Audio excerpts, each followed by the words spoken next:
সুবলের গলে পরিয়ে দেবে। মরম শাখা দেবে সুবল কৃষ্ণের গলে পরিয়ে দেবে, আর অগ্নির আধা উদ্দীপন জেগে উঠবে। এই বলে বৃন্দা সুবলকে ডাকছে, এই সুবল শুনে যা, এই দেখ তোর লাগি মালা গেঁথেছি, নে নে মালা। সুবল নে নে মালা, সুবল নে নে মালা, সুবল নে নে মালা, সুবল নে নে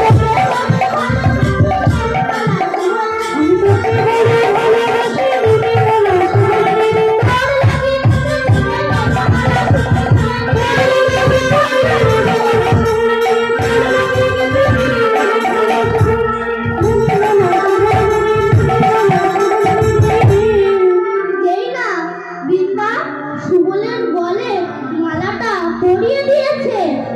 তখন গোবিন্দ আমার বললেন না, সুবলের রস আমার প্রিয় দেহ